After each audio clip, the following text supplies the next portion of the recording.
Moving on to my next story, this is a Shakespeare classic called The Merchant of Venice. Antonio, a wealthy merchant from Venice, was sad because he couldn't lend any money to his friend Bassanio. His friend needed the money to woo a wealthy young lady from Belmont called Portia. Antonio had put all his money in his ships. They were still at sea, so he asked Bassanio to take a loan from a money lender and name Antonio as a guarantor. But according to her father's will, Portia could only marry the man who chose the right casket out of 3 her father had left behind. Portia didn't like any of her suitors and confessed to her lady-in-waiting Nerissa that she was in love with Bassanio. To resolve the money problem, Antonio and Bassanio went to Shylock, a Jewish moneylender, for a loan. Shylock hated Antonio, who once had spoken ill of him and spoiled his business by offering interest-free loans. "I will lend you 3,000 ducats with no interest," Shylock told Bassanio. "But if you cannot repay, Antonio will have to give me a pound of his flesh." Bassanio refused, but Antonio accepted the offer on his friend's behalf. Returning home, Shylock found out that his daughter Jessica had eloped with Bassanio's friend Lorenzo, but he also received some happy news that made his day. Shylock heard that Antonio's ships were lost at sea. In Belmont, many suitors arrived to see Portia's hand. One picked the golden casket and the other chose the silver casket, but they were all wrong. Meanwhile, Bassanio reached Portia's estate with his friend Gratiano. Bassanio and Portia confessed their love for each other. Bassanio chose the lead casket, which was the correct one. Gratiano proposed to Nerissa, who accepted him, and a double wedding was planned. Lorenzo and Jessica also joined.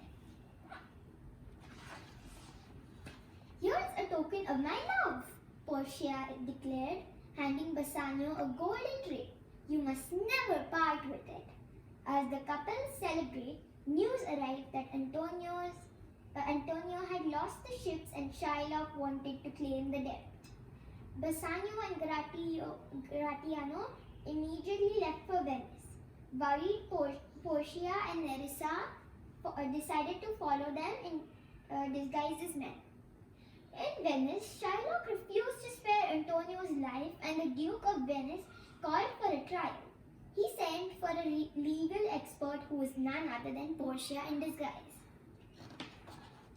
"The pound of flesh is rightfully mine," Shylock insisted, even after Bassanio offered him twice the amount. Portia examined the contract and said, "He is right." Happy to have won, Shylock got ready to cut a pound of Antonio's flesh. But Portia warned, "The pound of flesh is yours, but not his blood. You must cut the flesh without spilling any of the blood." Shylock realized he had been trapped and said he would take the money instead. "You must take what is in the contract or nothing," Portia declared.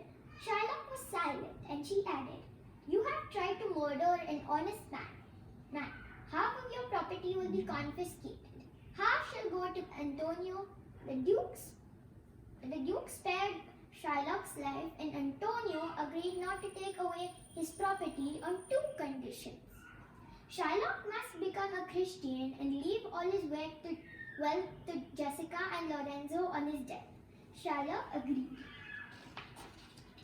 No one had recognized Portia. Bassanio thanked Portia, the legal expert, and said, "Please accept a token of my gratitude."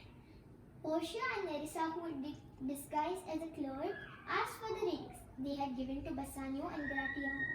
Both men did not recognize them and reluctantly gave them the rings.